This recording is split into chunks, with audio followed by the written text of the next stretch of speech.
On NewsWatch, the GOP race for the White House is heating up. Some polls show John Kasich might be the best Republican to beat Hillary Clinton. Plus, the police were told to cover up any crime relating to the refugees. Apparently, we're finding out now that there were hundreds of violent crimes. We've got an explosive report on a massive conspiracy to cover up this immigrant crime wave. And fighting diabetes. See the staggering numbers that prove more Americans than ever are struggling with the disease.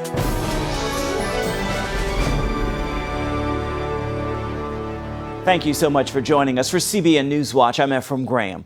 The GOP presidential race seems to have come down to just two, Donald Trump and Ted Cruz.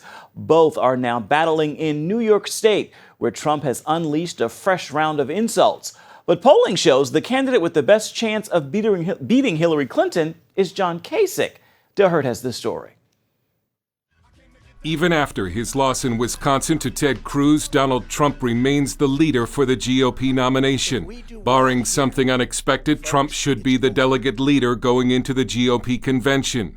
And both Cruz and Trump want Ohio Governor John Kasich to drop out because they believe they can win his delegates. Trump argues that Kasich has lost every race so far except his home state of Ohio. Here's the problem with Kasich. First of all, I happen to think he takes votes away from me more so than Cruz. But Sean, he's won for 31. Yeah. Okay? Not good. Actually, he's won. If you add on the contest, fair. it's more than 31. But yeah. No, I think it's more. It's probably 33 if you add on the islands and everything else. But he's won for 31, probably 33. But even though he's a very distant third in delegates, Kasich is still polling the best against the likely Democratic nominee, Hillary Clinton. Donald Trump's weakness is not only a high unfavorable rating, above 60%, but that polls have shown he trails Hillary Clinton in 11 of 12 target states that will determine the outcome in November. Trump does the worst against Clinton. She leads him by an average of nearly 11 in the Real Clear Politics average of polls. The third-place GOP candidate, John Kasich, does best, leading Hillary by 6, while Cruz trails her by 3. And Kasich has shown no signs he's ready to roll over. Donald Trump said that I need to get out of the race because I'm getting his voters. Well, I've got news for him. I'm going to get a heck of a lot of his voters. John Kasich is a bit of a maverick, and he's done things differently from other Republicans, and so that may have a special appeal. But how accurate is the polling that shows Kasich would do the best against Clinton? Carlin Bowman, a public opinion analyst at the American Enterprise Institute, cautions that these polls are not necessarily accurate because it's still a long way until the November election. But polls have very little predictive value about national contests at this early stage. They usually aren't very reliable until about 100 days out from a campaign. But none of that is stopping the feisty Kasich. He may be way down in the delegate numbers, but he's still spoiling for a fight. I'm not a marshmallow or a pincushion. You want to take a whack at me? Let's get it on. Sources say Kasich's strategy is to remain alive until a contested convention, hoping to go in with 500 delegates or more, and then win over the other convention delegates with a positive message. As crazy as it sounds, some Republican insiders have said Kasich just might pull it off. Dale Hurd, CBN News. Pro-life activist David Daleiden says California Department of Justice agents raided his home and confiscated his undercover videos. Last summer, Daleiden released those videos exposing Planned Parenthood officials involved in the sale of baby body parts. Daleiden says in a Facebook post, the actions against him by the California Attorney General are politically motivated. He points out Kamala Harris has taken campaign contributions from Planned Parenthood and is running for the U.S. Senate as a Democrat. Daleiden argues the department is ignoring crimes by Planned Parenthood, pointing out agents did not take documents that show the abortion provider was involved in the illegal handling of fetal tissue. Religious persecution is rapidly rising in key regions around the world. The Family Research Council brought together a panel of experts to discuss the issue and how persecution overseas affects United States security. Abigail Robertson has more on this story. Religious freedom is a far-off dream for many Christians facing daily persecution. The life of religious minorities, and especially believers and Christians, are miserable in Pakistan. We have been persecuted, and we are treated as a second and third class citizen in Pakistan. Horrific events like the Taliban's Easter attack keep happening, and Christians see little to no protection from their governments. The government still not doing what is needed in Pakistan. And right now it's not a matter of only religious liberty, freedom. It's a matter of life and death. Several experts on religious freedom met in Washington to discuss how global religious persecution affects the United States. Former Congressman Frank Wolf says this is a national security issue for the United States, and Congress has got to wake up and take action. The administration and the Congress has to deal with it, or else some very bad things are going to happen in the world. Wolf says he agrees with the Pope that we are in World War III. We are in World War III, and so the Congress should be dealing with this. Forget the administration, holding extensive hearings, bringing people in, bringing the best political minds in, the best military minds in, and dealing with this. He also says there is an undeniable connection between the string of terror attacks around the world. There is a connection between Boko Haram. He pledged it to ISIS. There is a connection to Al-Shabaab in Somalia. There is a connection with what's taking place in Libya. I mean, we saw what took place in France. We saw what took place in San Bernardino. Panelist Tina Ramirez started a group called Hardwired Global, which educates leaders on religious freedom and encourages them to fight to change laws in their countries that oppress people of minority religions. You see for the first time in Iraq's history this movement for religious freedom beginning to emerge. What we saw since we've been training leaders throughout Iraq is that they are actually being inspired. They actually have developed a greater appreciation for people of different faiths and for the freedom of people of other faiths to practice their religion however they want. Although it feels like a helpless situation, the panelists are encouraged by the fact that they are making a difference in the lives of the people they are reaching. Reporting from the Family Research Council in Washington, Abigail Robertson, CBN News.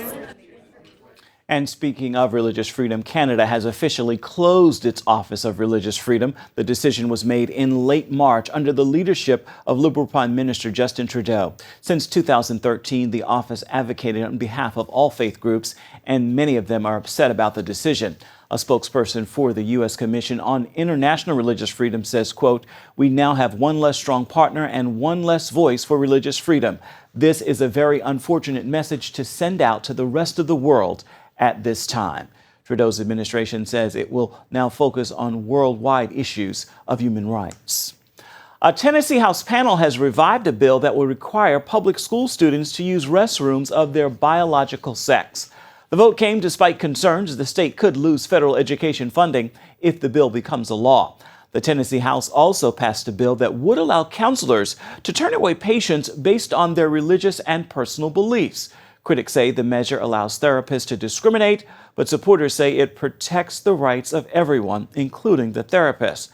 Meanwhile, major businesses like Coca-Cola, Delta, Disney, and the NFL are protesting similar measures in other states.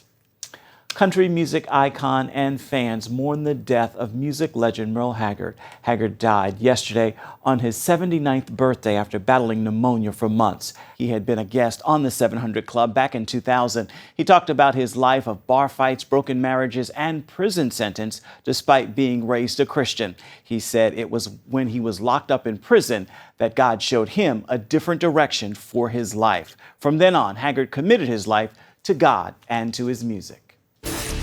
Coming up, crime wave CoverUp, why the media and authorities across Europe are working to conceal the violent crimes of refugees.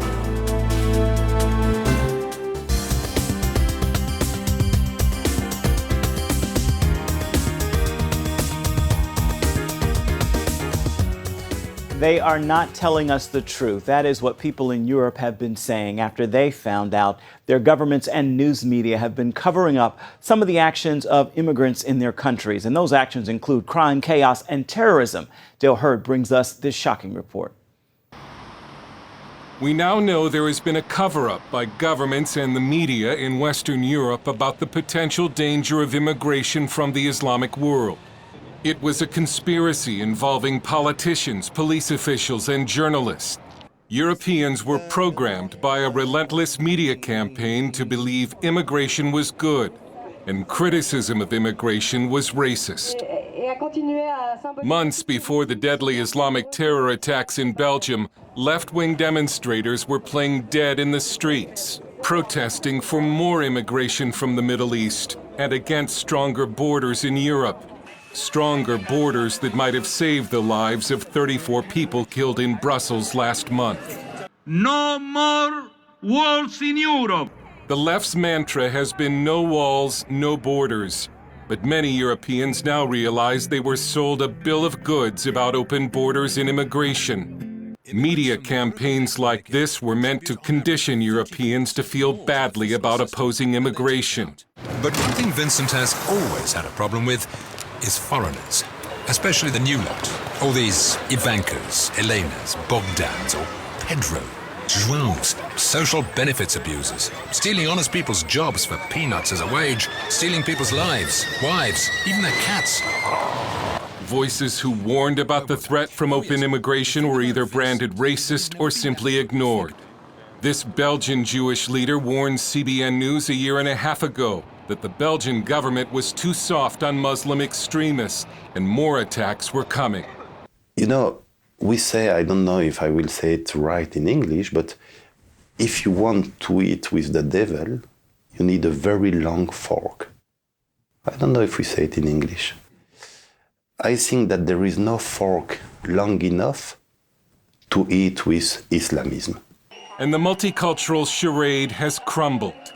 In Germany, when the city of Cologne was caught trying to cover up massive New Year's sex attacks.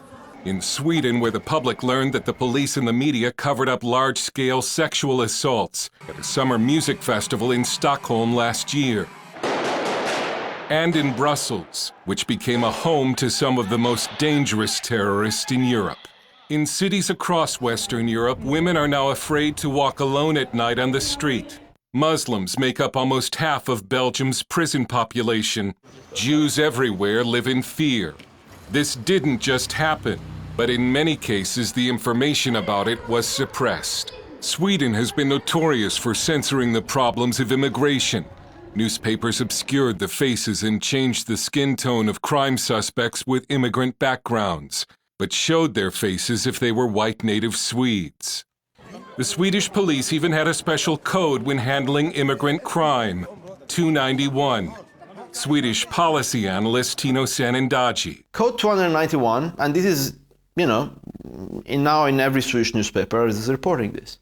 The police were told to cover up any crime relating to the refugees. Do not tell the media, do not leave a paper trail. And apparently we're finding out now that there were hundreds of violent crimes. Some Swedes have become so frustrated with the censorship that they go to social media to get the truth out themselves. Hey, welcome to Sweden. This is the #1 rape capital of Europe. A lot of Swedes are angry. They realize they've been lied to. And some are wondering, what else are the government and media hiding from us? You have a lot of problems that were never reported until a few, literally days ago. But they decided it was against their ideological agenda. They covered it up. The man who found evidence that one of Sweden's largest papers covered up the sex assaults in Stockholm is journalist Chang Frick, who says journalists have been either too afraid or not allowed to report the truth. I read books by Kafka, and I read books about what life was in Soviet Union and this and that. Everybody was checking each other. This is the situation we got in Sweden, but it's more in a soft way. You don't get in jail for having the wrong thoughts. You lose your job, you would get social stigmatized.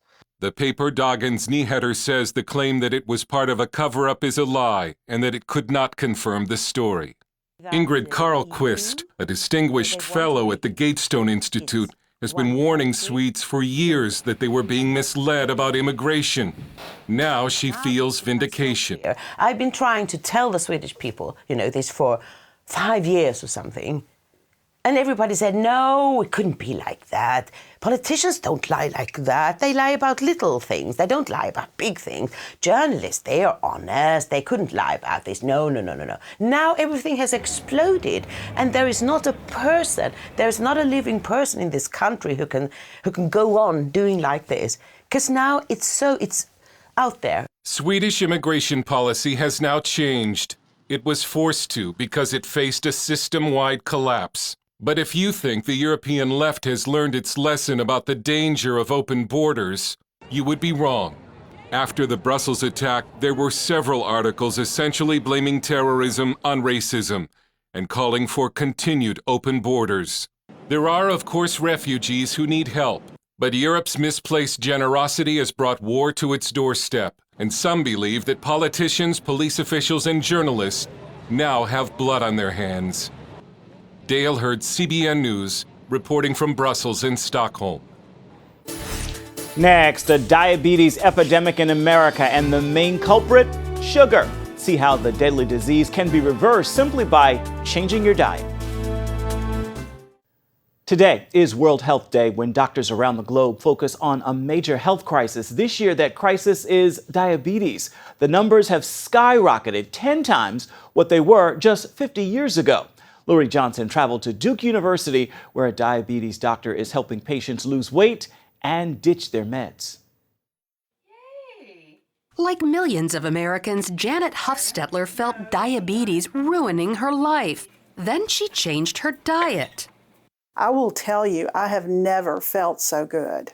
I think having my body free of sugar and carbs and processed chemicals has made such a difference. It's a far cry from the fear she felt 8 years ago when doctors first diagnosed her with diabetes. She saw what it did to her uncle. He ended up on full dialysis and blind, and he also had coronary bypass surgery, and they had started talking about amputation, but he died. Diabetes is when there's too much sugar in the blood. The standard treatment is largely medication. Janet's first doctor put her on medication that led to weight gain and depression. And this kind of made me sluggish, it made me dizzy, it made me lethargic. Daily life became a series of finger sticks, constantly monitoring her blood sugar levels. Believing there had to be a better way, she changed doctors.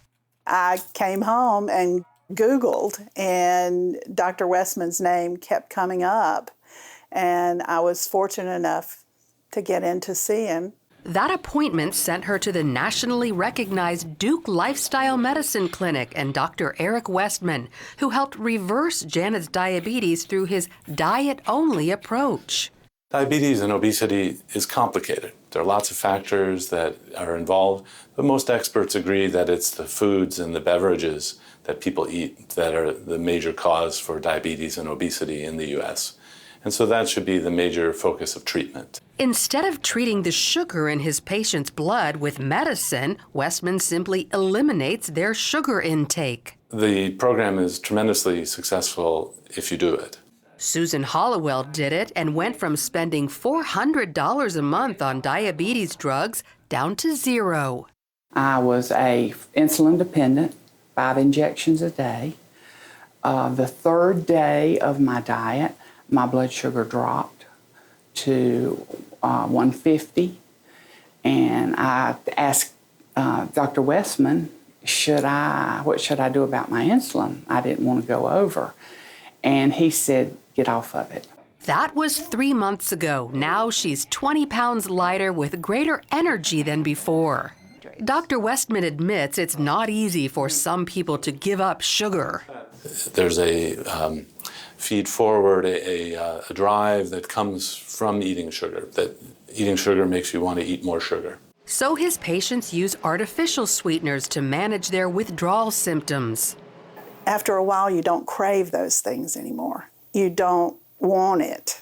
In addition to sugar, Dr. Westman's diabetes diet also limits starches like bread, pasta, and rice because they also raise your blood sugar.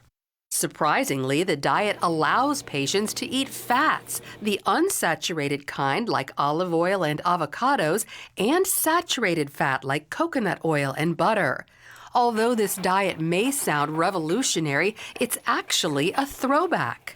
This is an old medical textbook from the year 1900, before insulin was discovered, advising physicians to put their diabetic patients on a low-carbohydrate, high-fat diet. Dr. Westman tells his patients not to worry about eating saturated fat because the latest science reveals it does not cause heart disease. So now we're in a phase of education, trying to get the word out on how the cholesterol in the blood and the heart arteries and all that do not get adversely affected by a high-fat diet. So to avoid diabetes or reverse it, put the brakes on sugar and starch. It's not always easy, but well worth the effort. Lori Johnson, CBN News. And finally, it is time for your Thursday Thankful Today. I invite you to join me in this prayer. God, thanks for being consistent, even when I am not. And thanks for your sweet surprises. Help me to see them and not take them for granted. He is always doing exceedingly above all we can ask or think, but we are not always paying attention. Pay attention today and make this a thankful Thursday. That is going to do it for this edition of CBN NewsWatch. Thank you so much for watching. We'll see you right back here tomorrow.